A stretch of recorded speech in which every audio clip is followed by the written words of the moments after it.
When detectives spoke to their 2-year-old son, he gave a devastatingly simple yet crucial statement. Daddy hurt Mummy. He told investigators, Daddy put Mummy in the boo-boo bed.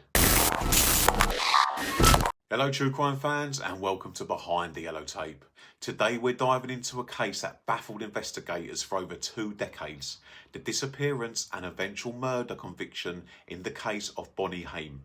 This is a story about a missing mother, a child's testimony and a long-awaited truth. Bonnie Haim was just 23 years old when she vanished from her Jacksonville, Florida home on the 7th of January 1993.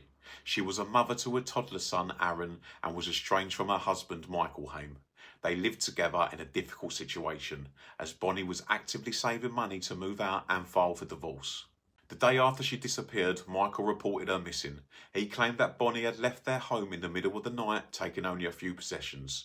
He suggested she had run off with an unknown man, perhaps to live a new life, abandoning her child and her job. When police searched the area, they found Bonnie's car abandoned at a Red Roof Inn parking lot a few miles away. Inside the car, they found her purse with her ID, bank cards and $300 in cash. This detail immediately raised red flags for investigators. A young mother saving money to leave her husband doesn't typically run away, leaving her ID and hard-earned cash behind. It seemed highly unlikely she had just left voluntarily. The primary focus quickly turned to Michael. He was the last person to see her and their marriage was clearly collapsing. But the most chilling piece of information come from the only other person in the house that night, their 2.5-year-old son, Aaron. When detectives spoke to their 2-year-old son, he gave a devastatingly simple yet crucial statement. Daddy hurt Mummy. He told investigators, Daddy put Mummy in the boo-boo bed. Despite this testimony, which many dismissed due to the child's age and the suspicious circumstances, there was no body, no weapon and no direct physical evidence connecting Michael to a murder. Without a body, the case stalled, becoming a frustrating cold case. Michael was questioned extensively but denied any involvement, and eventually the investigation went dormant. For over 20 years the mystery of Bonnie Haim's disappearance hung over the family. Aaron was eventually adopted by Michael's parents and he grew up knowing the truth of his biological mother was lost. In December 2014, a startling discovery was made in the house the family lived.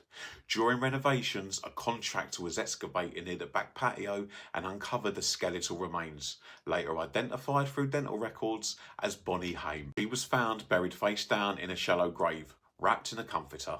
The medical examiner determined the cause of death was a single gunshot wound to the torso.